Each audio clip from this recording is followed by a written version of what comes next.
pork chop, and 3 pirasong lumpiang Shanghai. Napakangang pala nito.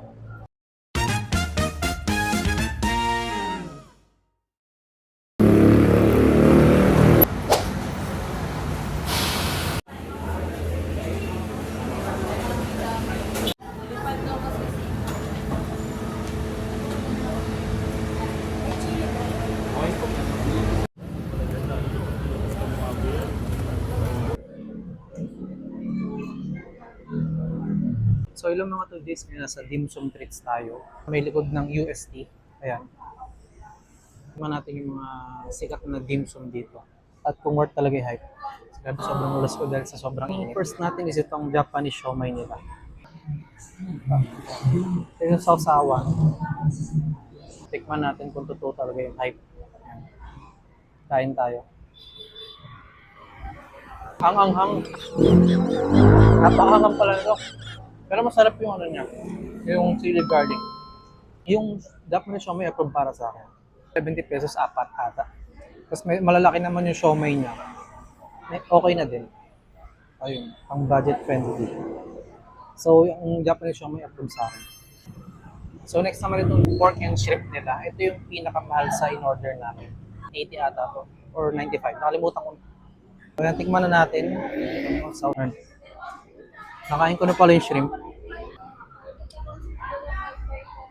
Para sa akin pwede na. Feeling nung siomai niya parang wala siyang extender. Ang siomai is approved para sa akin. Sarap naman. Next naman is itong pork quail egg ata na siomai. Kalahati lang siya. Makikita nyo kalahati lang. So kalahati nga ba? Isang buo ata. Mali ako. So tikman na natin.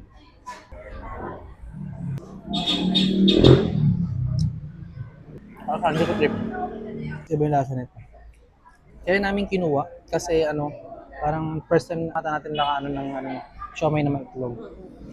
Para sa akin, hindi ko siya gusto. Pero sa laki niya pati sa presyo, okay na rin. Ayun lang. Okay, next naman itong isang combo meal nila na DT2.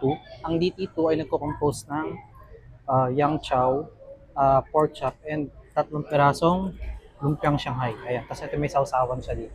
Rice meal na to is worth 180 pesos. Mukhang marami rin naman sa 180 pesos. So, tikman natin yung pork chop. Alam mo yung mga pork chop sa nagka-college pa tayo. Ganun yung lasa niya. But it's all good naman. Tapos ito naman, yung Shanghai nila.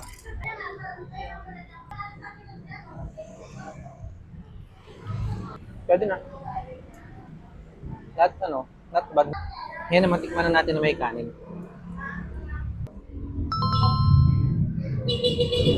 Kain tayo. Good na. Pwede naman. Yung chow kasi nila, parang meron mga tumaling or something na sausage. Pasado naman yung combo meal na to. Kaya kung na-content ako sa kanin. Pero siyempre, mahal na ngayong baboy. Kaya okay na naitindihan naman. Sarap din. So ngayon, tikman naman natin itong shark fin dumpling. Ang rice meal pala nila may mga kasama ng drinks. Katulad dito, cucumber para dito. Pwede ka mamili kung anong mga drinks na gusto mo. Tapos ito sa kanya is gulaman. Tikman muna natin yung shark fin. Yan.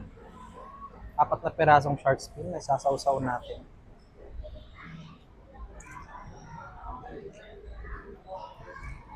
Pwede na din. Pwede na. Not bad, not good. For student meat, pwede na. Yung fried rice nga, mas marami ata yung fried rice dito kaysa dito sa kabila.